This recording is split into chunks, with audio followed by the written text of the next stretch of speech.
Ok, bon, donc c'est reparti pour une autre journée fabuleuse de Scripting Bash.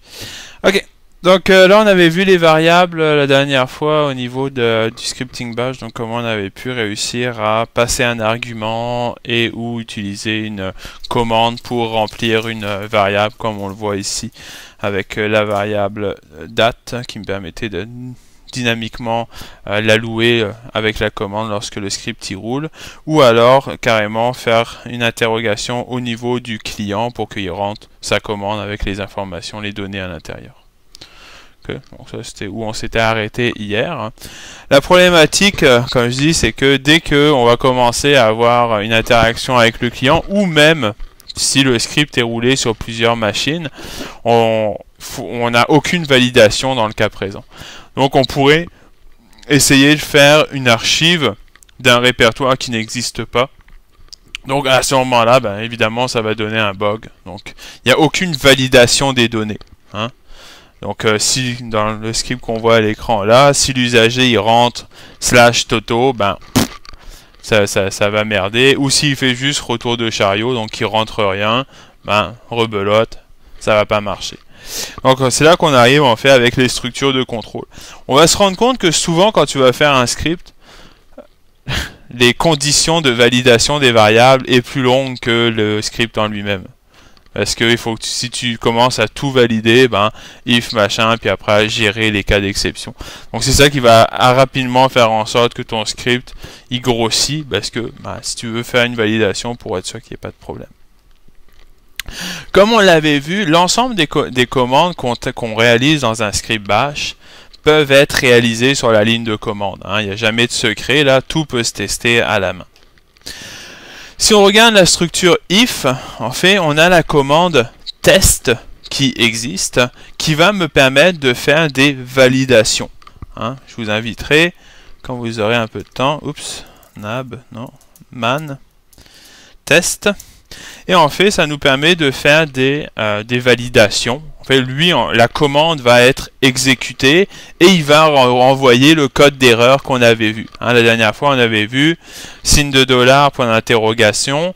Si ça contient 0, c'est bon. Si ça contient autre chose, c'est pas bon. Donc, il y a eu un problème. Le test, il est invalide.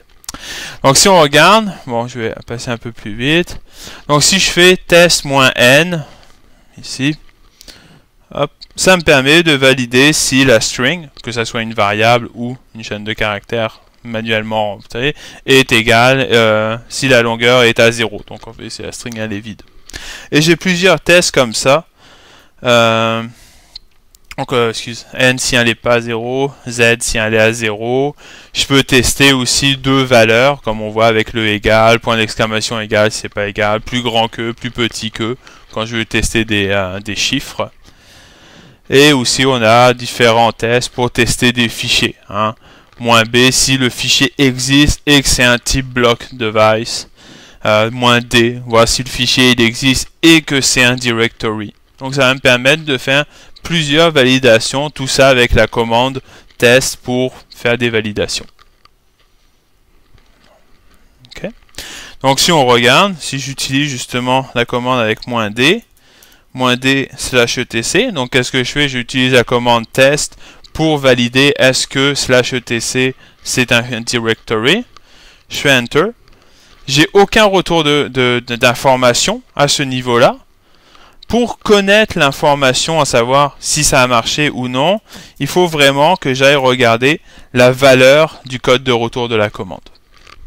Okay. Si je refais la même commande, /etc password, donc là password c'est un fichier, ce n'est pas un répertoire, donc évidemment mon echo il va avoir une valeur autre, donc 1, donc faux. Okay. Je pourrais aussi, -e c'est juste voir si c'est un fichier, si le fichier existe. Dans ces cas-là, etc password c'est bon, le fichier existe, et /etc aussi, dans les deux cas, c'est un fichier, sauf que etc c'est un fichier de type directory et password c'est un fichier de type régulier. Donc vous avez une panoplie d'arguments, de systèmes de validation qui existent pour pouvoir voir si le fichier est convenable. Jusque même valider les permissions, hein, si je regarde, moins X qui valide s'il y a la permission d'exécution qui est donnée sur le fichier. Ou si j'ai le droit d'écrire dedans. Donc si je veux exécute, oui effectivement, c'est le user qui exécute, qui roule la commande test.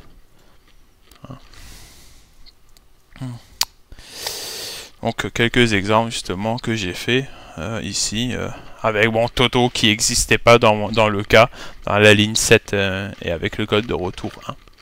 Donc en gros c'est comme ça que la commande elle va se faire. J'avais déjà montré justement les codes de retour invalides avec alors comment ça se fait. Bien entendu, c'est quand on va faire la commande if, c'est automatique. Et si on regarde, là, je rajoute la syntaxe, ligne 14-15, donc ici, où je fais la validation du répertoire dir to archive. Donc là, j'ai fait -e parce que j'ai voulu vérifier si le fichier existe. Et là, on pourrait dire, ouais, mais tu dis dir to archive. Là, je me suis dit, ouais, peut-être que tu voudrais faire une archive d'un gros fichier qui serait pas un répertoire. Donc, je me suis dit, ouais, -e, ça va faire le job. Parce que je veux pas nécessairement forcer que ça soit un directory. Tant qu'il existe, fair enough, là. Ton tar est peut-être moins valide parce que tu aurais pu juste le compresser, mais au moins dans le cas présent, tu auras toujours la même structure. Donc si on regarde ici, donc la ligne 14, je dis si test -e, la variable qui a été rentrée. Là, dans le cas présent, la variable, c'est le premier argument qui a été donné. Donc, si le résultat de cette commande renvoie 0, donc, le signe de $, c'est point d'interrogation, il va exécuter le bloc qui est entre le den. Si cette valeur n'égale pas 0, alors il va rouler ce qui est à l'intérieur du else. Et pour dire que le bloc de if, il est fini, j'ai le fi qui est présent. Donc c'est if à l'envers. Donc ça fait fi. Ça veut dire, c'est pour dire que mon bloc, il est terminé. C'est pour dire que ben, c'est if à l'envers en fait. Donc c'est pour ça que ça fait fi. Undif, non, c'est trop long, c'est ça. On va voir qu'il y a aussi le... Ben, on le verra pas parce que je n'ai pas décidé de le faire là. Mais il y a le case aussi qui me permet de faire une liste. Et pour la fin du case, c'est sac. C'est le case à l'envers. Ok, donc ça a été... Donc en fait, ça remplace les accolades si je voudrais faire mon groupe. Le case, ça va te permettre de faire une liste de choix. Tu peux juste avoir un choix ou tu as le else aussi là. Ouais, le premier qui pointe. D'ailleurs, si vous voulez, comme je dis, je le ferai pas. Par contre, il y a pas mal de scripts dans le init.d. Par exemple, si je prends SSH, c'est ce qui permet de démarrer les services. Et je pense dedans, j'ai un case qui est à la fin. Bon, j'ai des fonctions aussi là, mais ici on en voit un. Donc si le premier argument c'est start, alors il va exécuter ça. Là, c'est 2 points pour passer le point virgule pour arrêter ce bloc-là, donc le bloc du start. Si le signe de $1 est égal à stop, il va exécuter ça. Donc, vous aurez l'occasion de le voir. Je ne le couvrirai pas ici, mais par contre, si vous voulez voir, les scripts d'init, ils sont assez bien écrits normalement. Là, ils sont assez bien faits quand même. Donc c'est comme ça que ça va me permettre de faire ma validation de répertoire ou n'importe quelle validation. Ici, j'ai mis une autre annotation, parce qu'en fait, dans la pratique, c'est assez rare que les gens vont taper la commande test. Tu peux aussi mettre entre crochets. Okay, donc, bien souvent, d'ailleurs, si je regarde le fichier, le if là, bon, là, il a mis juste pour me contredire, là, il a mis test, mais c'est ça. Ici, il l'a mis avec le -n. Ok. Ouais, ça t'as pas le choix de l'avoir le den. Ici, bon d'ailleurs, pendant que je suis là, vous voyez quand moi je l'ai écrit, j'ai mis if, ma condition, oups, retour de chariot, then. Le retour d'un chariot, il est obligatoire, mais si tu veux pas le mettre, faut que tu utilises un point virgule pour séparateur. C'est une autre annotation qui est possible aussi. Bon, quand on est dans un script, moi j'aime bien quand c'est aéré, mais bon, ça c'est libre à vous. Donc c'est vraiment les deux annotations. Pourquoi j'ai voulu principalement commencer avec la commande test? C'est juste pour bien comprendre que quand j'utilise les accolades ici, là, d'ailleurs, si on regarde, je vais faire un ls-l, usr, bin, je pense. Voilà. En fait, le crochet, là, c'est une commande qui remplace test. Si je fais un, donc, attends, je vais, hop, ah merde, file, c'est un fichier binaire. Donc en fait, quand on va faire le if crochet, il va exécuter ce binaire là, qui est l'équivalent du test en fait dans la pratique. C'est juste ça là, il s'assure que c'est un des arguments du crochet, fait qu'on le voit pas. Ok. Donc c'est juste pour bien voir que c'est encore vraiment exécuté, c'est un script qui est là. C'est une commande qui est exécutée.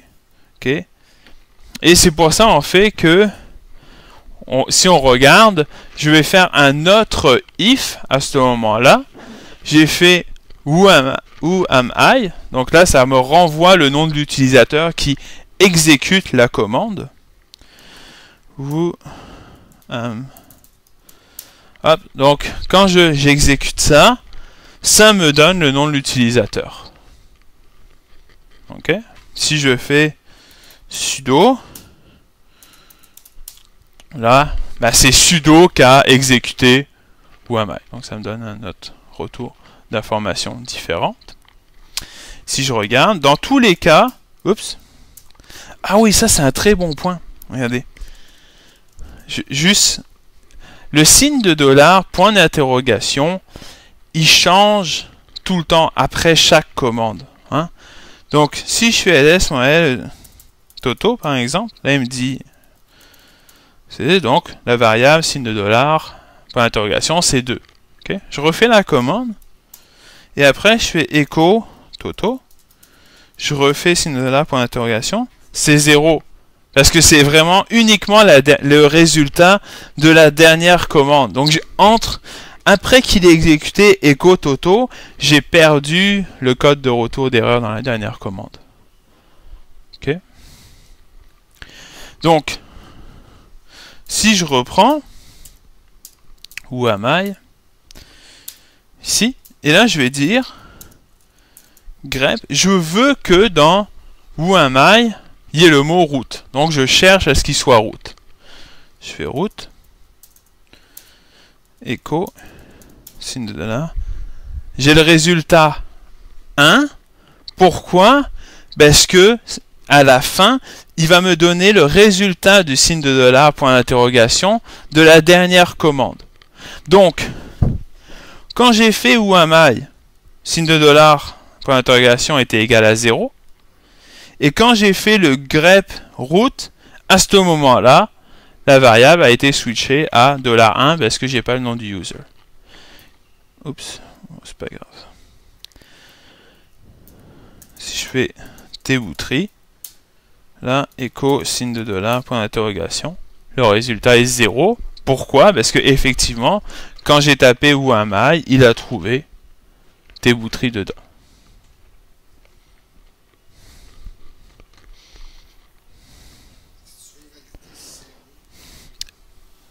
Effectivement, je peux combiner ça à dire si, donc la ligne 14, là, c'est un petit peu décalé le truc, hein, quand même. 14, en tout cas.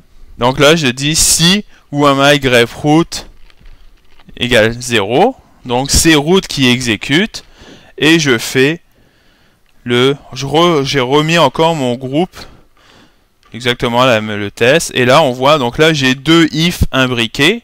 J'ai le premier qui teste le route et après le deuxième, vu que c'est bien l'utilisateur route qui l'exécute, qui valide que le dir to archive est un répertoire. Ben, en fait, est un fichier qui existe. Okay. Vous voyez la ligne 24 et 27. Alors là, ça c'est vraiment libre à vous. Hein. Je juste petit truc. Vous voyez, j'ai fini le if, donc le fi, et j'ai mis signe de $. Donc j'ai rajouté un commentaire sur la ligne de commande. Okay.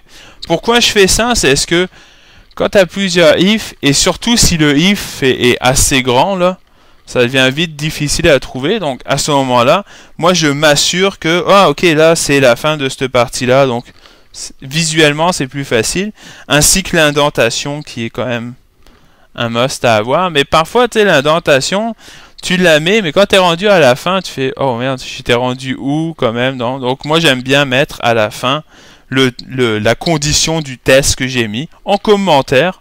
Donc si tu rechanges le test ou que tu le rechanges en bas, mais bon, moi ça te permet d'avoir un suivi sur où tu es rendu. Et on voit que les commentaires peuvent se mettre à la fin de la commande sans problème aussi. Donc ici, si je l'exécute,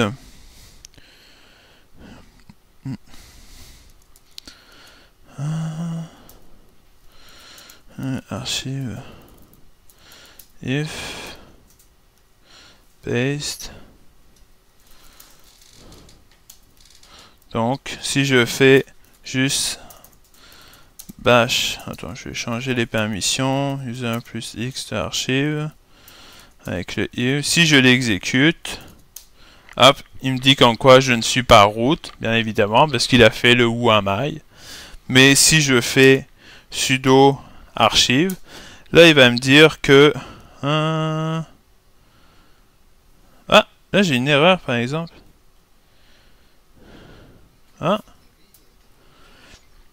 J'ai pas mis d'argument, mais pour une raison que je comprends pas, il est passé là-dedans. Si j'avais mis /toto, là il m'aurait dit /toto n'existe pas. Bon. Pourquoi test -e?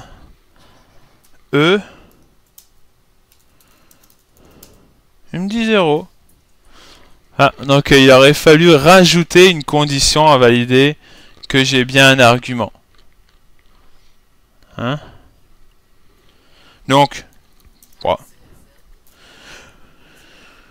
ouais, en fait là j'ai une panoplie de choix juste pour rajouter une donnée qu'on n'avait pas vue, en fait, du moins j'avais pas fait d'exemple. Ouais, vas-y.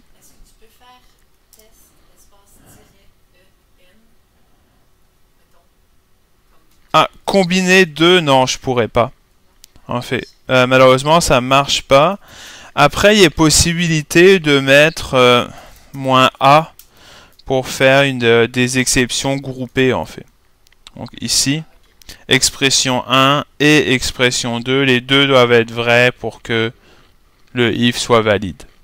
Hein, donc je pourrais faire cette validation de cette manière.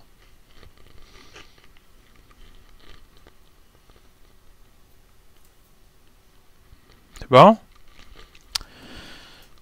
Juste parce que j'avais pas fait d'exemple, validation, nombre, argument. Je pourrais aussi faire un if. Donc là, je vais mettre les crochets. Signe de $ dièse égale 1. Oups. Then fi.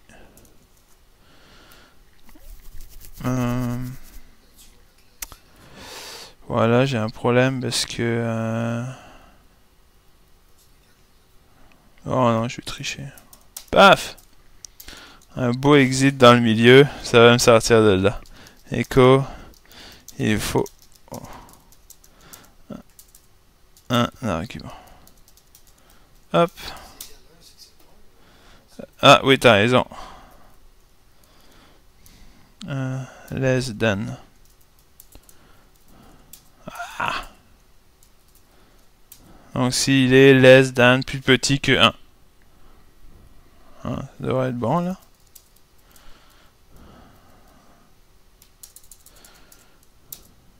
Yeah! Et là, si je mets slash Toto, Toto n'existe pas. Voilà. Tout n'existe pas. Peu importe. Vraiment, l'idée, c'était de juste voir de la validation des arguments, parce qu'on n'avait pas eu l'occasion de le voir aussi.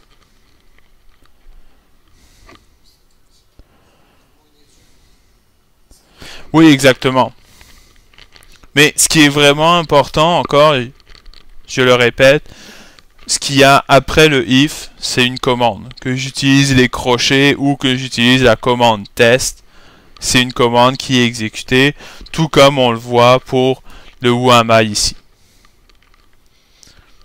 Okay. Petit truc, avec l'utilisation du grep, comme on vient de le voir, on voit à chaque fois que je passe, il y a le mot route qui est là. Hein? Pourquoi? Parce que quand je fais sudo who am I, my grep route, hop, la propriété de grep, c'est d'afficher le résultat de la ligne qu'il a trouvée. On peut lui dire, mais grep a directement le "-q pour quite, qui permet de, tout en exécutant ça, ne pas afficher le résultat qu'il a trouvé. Donc vous allez souvent voir des validations comme ça dans le if, avec le grep "-q pour quite, pour ne pas voir le output.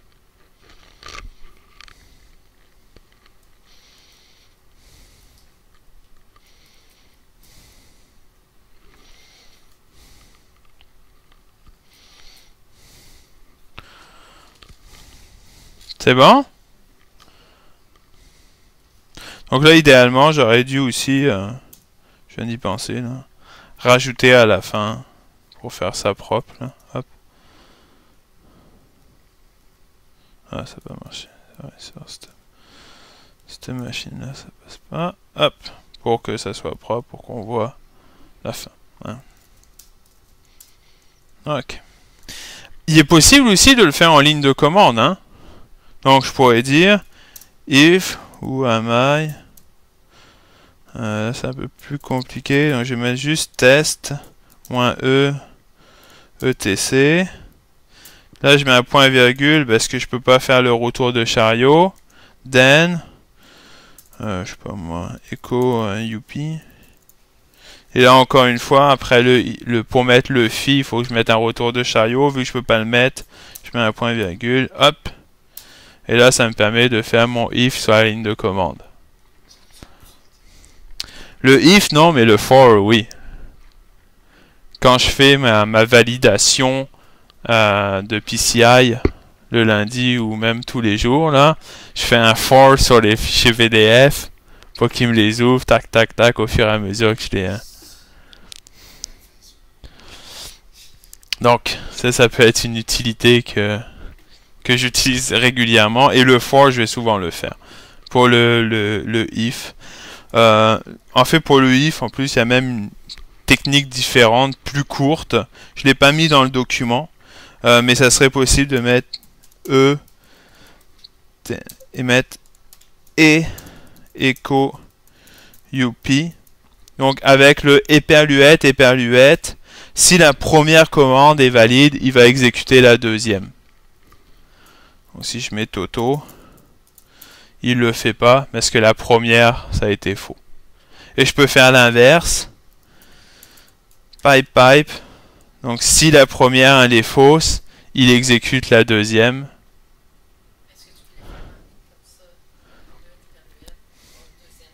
Oui, effectivement, je peux faire etc up.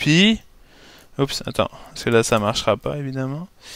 Donc si le premier est bon, up, ben là le voilà, ça marche. Donc là, si la première est bonne, il fait la deuxième. La deuxième, elle va être bonne, donc il va pas m'afficher rien. Donc là, il affiche pas rien, mais si j'avais mis et, il affiche et puis rien. Donc on peut les combiner à la suite. Ah, c'est moins utilisé. Hein. Mais encore là, certains vont utiliser cette notation dans les scripts pour aller plus vite. Exemple, j'aurais pu valider mon répertoire puis mettre mon tar tout de suite après, ce qui visuellement prend moins de lignes. Bon, après, moi je préfère le if personnellement. Ça, je vais vraiment uniquement l'utiliser sur la ligne de commande que je vais faire une validation rapide. Mais moins. C'est bon? Je pourrais avoir ma bouteille d'eau. Je commence à... Merci. La soif me gagne tranquillement. Ok. Donc, les boucles for, il y a... Donc, en fait, la possibilité avec la boucle for, c'est de faire une répétition sur une chaîne connue, donc sur un nombre d'itérations connues. Il est possible aussi, il y a d'autres boucles qui existent. J'ai pas fait la documentation ici, avec les while, qui nous permet de faire avec une condition, tant que c'est pas vrai, ben il va tourner dans la boucle, dont on peut aussi bien faire une règle infinie comme ça qu'il va tourner. Personnellement, c'est assez rare que j'ai à faire une boucle while, donc j'ai décidé de ne pas le faire dans la formation.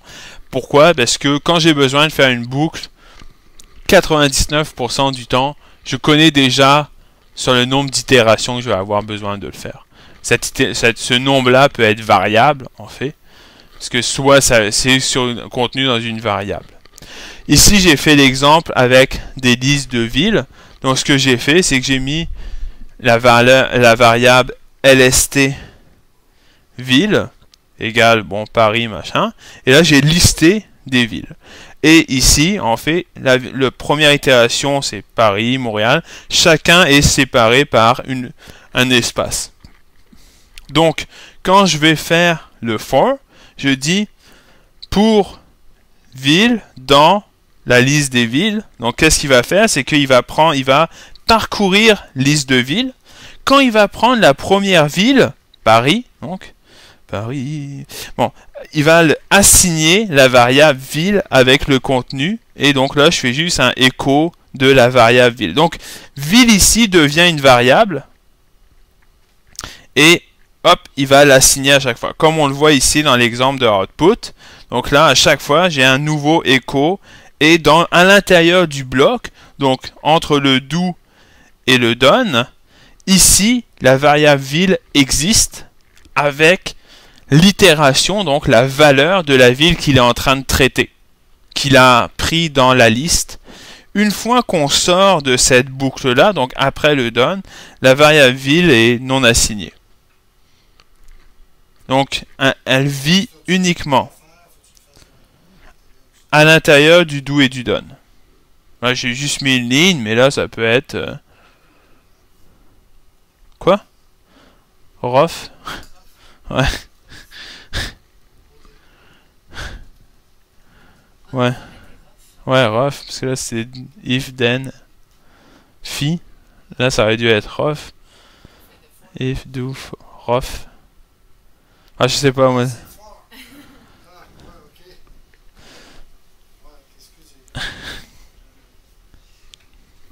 Donc ça va me permettre de faire une itération comme ça.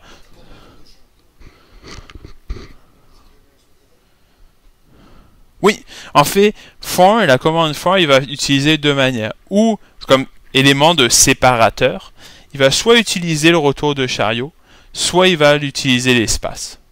Donc c'est comme ça qu'il va faire, qu'il va savoir que j'ai plusieurs éléments. Ici, justement, si on prend ça, une très bonne question. Copie, donc je vais juste l'exécuter. For exemple, sh. Donc, là j'ai pas dû mettre le... Non, c'est ça. Voilà. Je vais le rouler comme ça parce que j'ai pas mis l'entête au début. Donc là, il les exécute tous. Donc ça va. Comme on l'a vu. Ici, si j'avais remplacé... Ouais, non, je peux pas. Si je remplace l'espace par un 2 points, par exemple. Donc, là, j'ai remplacé. Ici. Ici, si je rouvre, hop, j'ai juste... Il a passé une fois dans la boucle for parce que mon élément de séparation, c'est espace. Donc là, il s'est dit, ben, j'ai juste une ville, en fait, parce que il est pas capable, il n'a pas identifié que son séparateur c'est 2 points, parce qu'on lui a pas dit non plus. Ok. Là c'est pas dans la matière, donc là IFS. Ouais, je pense que c'est ça. On va essayer. C'est assez rare que je change mon élément de séparateur, donc je vais juste essayer. Je vais dire IFS égale 2 points. Attends, je vais prendre. Non, là quand j'assigne la valeur, c'est tous 2 points collés. Ma variable ici, c'est quand j'utilise que je vais utiliser signe de $. Non, je vais... Ah ouais, je pourrais rajouter... Ah ouais, tiens, on va essayer de rajouter. Je sais pas comment il va... Généralement, quand j'utilise, je vais faire... Ah tiens, on va utiliser... Plus égal, ça marche. Ok, ça je le savais pas. C'est quand je faisais le mini quiz. À un moment donné, je fais je vais mettre plus égal. Peut-être que les gens ils vont le sélectionner puis ils vont avoir faux. Puis là, je me suis dit, peut-être que ça marche finalement ça là. Fait que là, je l'ai fait puis ça marche.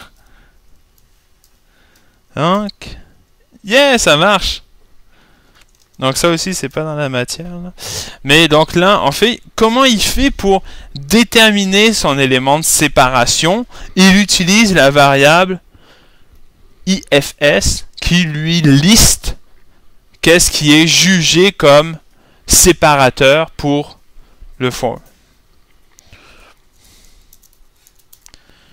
Oups, c'est pas ça que je voulais. Petit point.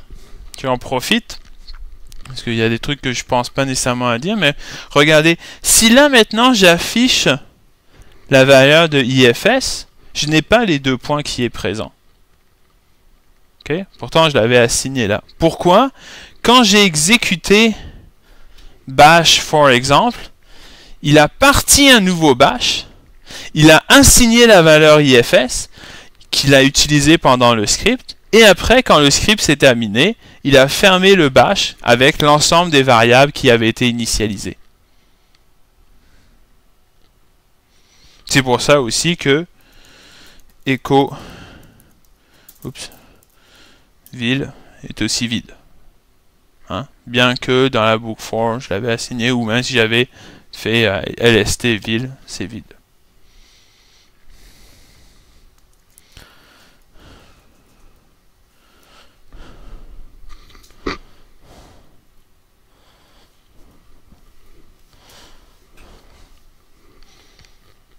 C'est bon? Donc, ça nous permet d'avoir une itération. Bien entendu, encore une fois, ici on voit, c'est une variable que j'ai utilisée. On ne sait pas nécessairement toujours la liste.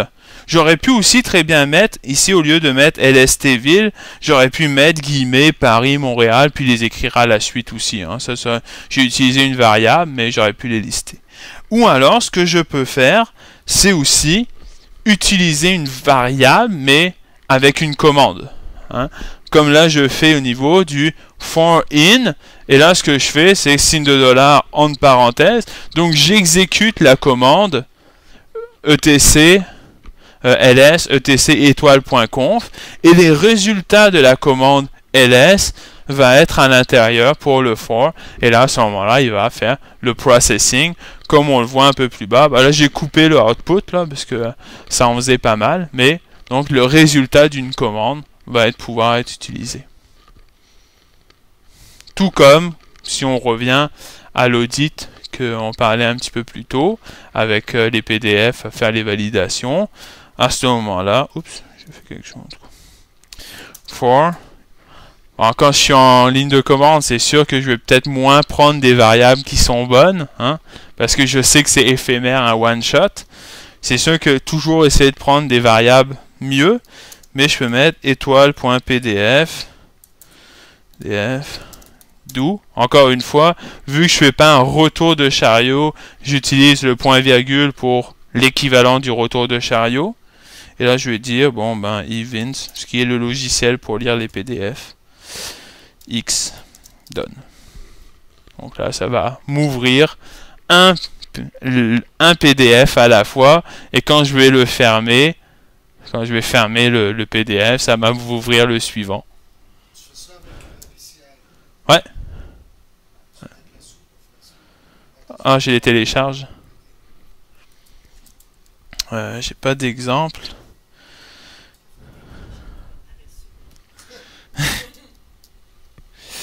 Donc ben là, j'ai pas d'exemple comme ça. Ah bah tiens, again. On va le voir là. Je vais aller dans le répertoire. Copy, paste. Et là, je vais reprendre mon for. Donc là, j'ai plus. Bon, là, on le voit pas super bien, mais j'ai mon for x in étoile PDF. Ah, c'est que là, le problème, ils sont pas tous dans le même répertoire. Bon, ok, étoile slash étoile PDF. Hein, ok, on va le mettre sur une autre ligne. Donc, je fais un for x in étoile, parce que je vois que sur ma liste de répertoires qui sont là, ah, je suis allé un cran trop haut. Je vois juste. Okay, je fais un ls. Ici, j'ai plein de répertoires. ls-l. C'est toutes des répertoires. Et je sais que ls étoile étoile.pdf. Donc, je liste. Peu importe les PDF qui sont en tout. Hop. Là, ça me donne tous les PDF. Mais le problème, c'est qu'ils sont sur plusieurs langues, donc dans plusieurs répertoires. Donc là, j'ai une liste de PDF utilisables, si on peut dire. Donc, je peux reprendre for x in, signe de dollar, hop. Non, j'ai pas besoin. Étoile.pdf do events x done. Ok. Puis là, il va m'ouvrir le premier, je l'ai lu. Hop, le deuxième, etc. etc. Ce qui m'évite d'avoir plein de mémoire qui serait prise inutilement. Et CTRL-C pour l'annuler, pour pas être obligé de tousser des fois. Si on reprend, je suis pas obligé de mettre le point virgule non plus. Hein. Je vais mettre for x in étoile.pdf. Si je fais retour de chariot, vu qu'il attend la commande, il m'offre quand même la possibilité de continuer. Do events étoile x done. Donc c'est l'autre manière de l'écrire.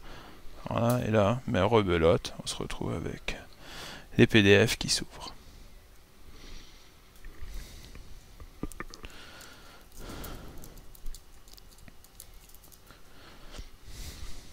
C'est bon?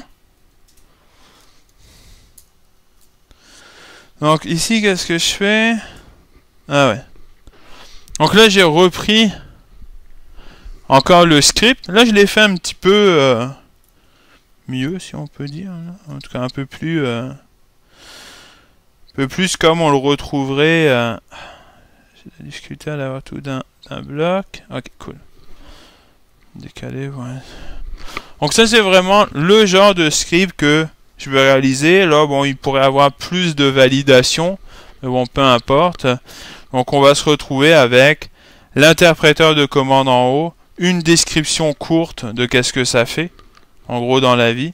L'auteur, parce qu'après, quand tu cherches c'est qui l'a fait, et puis si tu as des questions, surtout en entreprise, tu vas vouloir l'avoir. Les variables qui vont être utilisées, donc là, je donne une liste de répertoires que je vais vouloir prendre en backup. La destination, donc tout ça, je devrais faire une validation si la destination existe, si le répertoire de source aussi existe. Soit dit en passant, la validation du répertoire ici que je veux prendre en backup, je le ferai à l'intérieur de la book for sur rep to backup, donc sur la valeur de chacun des répertoires de la liste. La date, et là ce que je fais, ah ouais, ici je fais un petit tour de passe-passe. C'est vrai, j'avais oublié celle-là. Je vais descendre un petit peu. Hop. Si on avait vu, ici ce que je veux faire, c'est un backup de etc, backup, pivar, spool merl. Mais à chaque fois que j'ai utilisé dans mes scripts, la destination donc le tar gz que je réalisais, si on regarde, archive.sh, à chaque fois ici, ça avait le même nom, hein, archive-data. Donc là, en fait, c'est problématique, parce que si je lui donne une liste de répertoires, à chaque fois, il va écraser le fichier d'archive, moins intéressant. En tout cas, l'objectif n'est pas atteint. Ici, ce que j'ai fait, c'est que j'ai donc utilisé la commande. Donc, au fur et à mesure, hein, on les trouve, les commandes, hein, ou on les Google Search, puis on finit par les connaître. Là. Base name, et j'ai donné donc le nom du répertoire, donc celui-là qu'il était en train de processer dans la liste, peu importe que ça soit etc, var backup.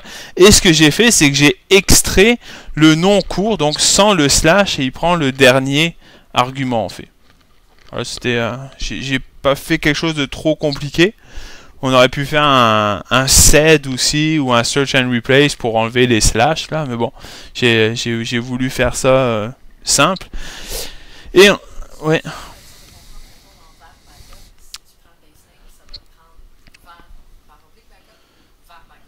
Ça va prendre backup.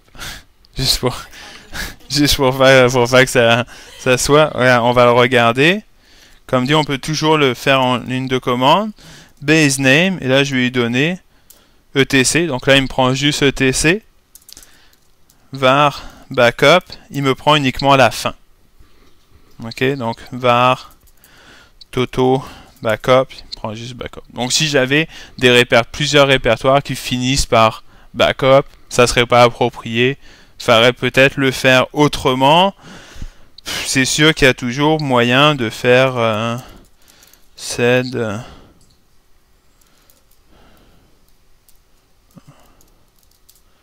Hop, ah oui, excusez, il manquait un slash. Ah, c'est peut-être pas super cool, il faudrait enlever le premier aussi. Bon, peu importe. Donc, il y a une manière de ajuster pour, là, je fais un sed, mais là, vu que le slash, c'est le séparateur, je mets un backslash, slash. Bon, ça aurait été une manière. Ah non, plus simple, excusez. Aussi, tr, j'aurais pu simplement utiliser tr, puis remplace par souligné. Hein, qu'on avait déjà vu le tr. Donc ça aurait pu être une solution pour pouvoir le réaliser. Ok. Donc là, ça me permet de avoir peu importe le nom. Bon. Là, la méthode après. Mais en fait, ça aurait été l'équivalent. Hein, ce que j'aurais mis sur la ligne du répertoire de préfixes. J'aurais mis donc echo, rep to backup, pipe, tr. Ça aurait fonctionné aussi. Ça aurait le résultat. Bon, il faudra enlever le souligné au début, mais bon. Peu importe. Okay. Et là, après, bon, j'exécute ma commande tar zx avec ma valeur. Donc, Donc, le dir rep, destination rep qui a été défini en haut. Le nom du répertoire, donc je combine mes variables. Le nom du répertoire, donc juste le préfixe, donc le nom répertoire cleané, pour que ce soit plus tiré date, pour avoir la date, et le nom du répertoire qui a été pris.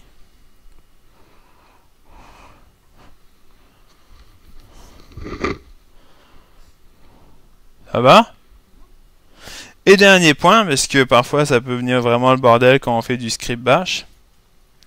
Il y a une possibilité de passer avec l'argument -x.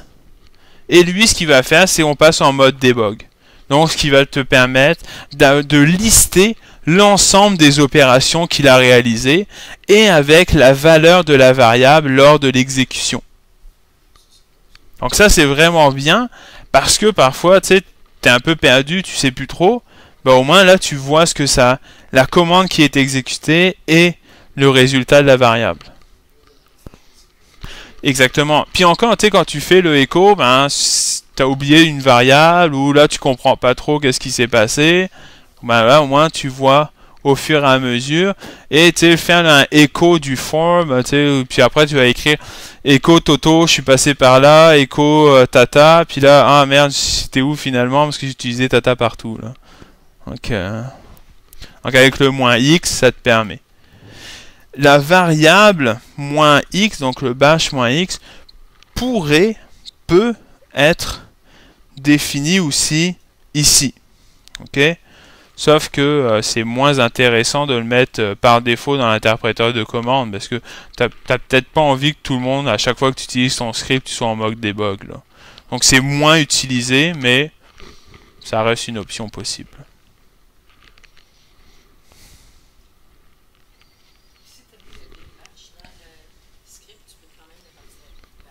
Ouais, oh, il n'y a pas de problème. Oh oui, bien évidemment. Là. Parce que là, en fait, là, je l'ai fait l'exemple avec archive4, mais c'était le script qui était écrit ici que j'avais copié avant. Donc, y a pas. En fait, quand tu appelles le script avec bash directement, avec ou sans l'option "-x", il a prédominance sur l'interpréteur que tu as défini à l'intérieur du fichier. Donc, il va même pas essayer de le lire.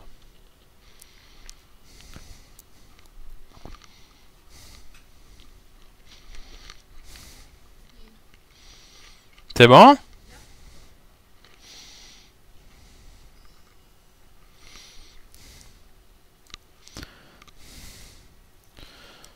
Des questions?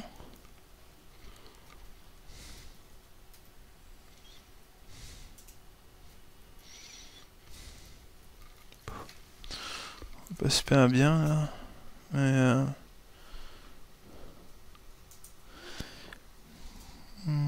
juste arranger. Non. C'était pas ça. Si on regarde rapidement le petit atelier, dès que je réussirai à arranger mon CSS pour qu'à l'écran ce soit mieux, sans casser le site web, main, et voilà. Ok. Donc là, suggestion, j'en cherche un autre encore, mais j'ai pas encore trouvé. Donc j'ai repris l'idée avec le classement des MP3. Donc là, on pourra reprendre le fichier d'MP3 que j'avais fourni la dernière fois avec la musique libre. Donc le script, ça c'est un exemple d'appel. Donc j'appelle le script, je l'appellerai sort-mp3.sh qui prend en argument download achat. Donc, ou download, peu importe. Et donc là, le premier argument, c'est la source, où sont les répertoires. Le deuxième, c'est la destination, où il va les mettre. Et en fait, l'idée, c'est de lire récursivement. Hein, donc, peut-être je ferai un note tard pour que vous ayez quelques répertoires à l'intérieur, plutôt que... Parce que quand j'avais fait le fichier que j'avais fourni, là, le zip ou le tar, je sais plus, tous les MP3 étaient dans le même répertoire. Donc là, ce que je voudrais, c'est que ça soit un peu qu'il y ait plusieurs répertoires pour obliger à faire une recherche à l'intérieur. Donc, je redonnerai un autre fichier d'MP3 pour le plaisir. Donc que ça soit récursif. Donc lire les MP3 récursivement. Donc lire le répertoire donc récursivement du premier argument qui a été donné. Bien entendu, faire la validation du répertoire qu'il existe. Donc, comme on avait vu donc avec le if.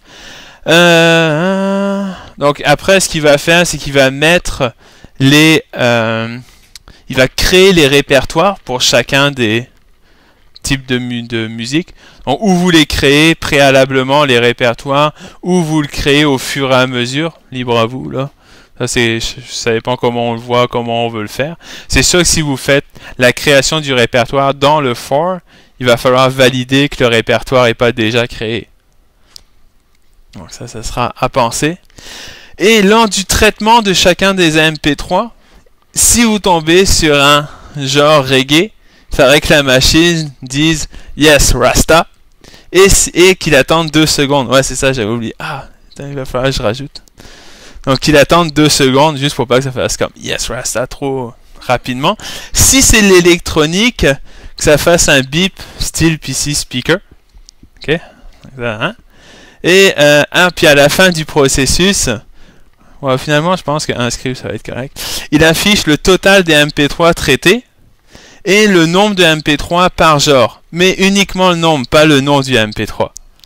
Juste pour ça, ça va être plus fun. Et ici c'est les commandes pour vous aider un petit peu. Donc beep, eSpeak. On devine c'est pourquoi le eSpeak. MP3 info. Et puis ici il manque la commande sleep qui permet de faire le sleep de secondes. C'est la commande qui manque.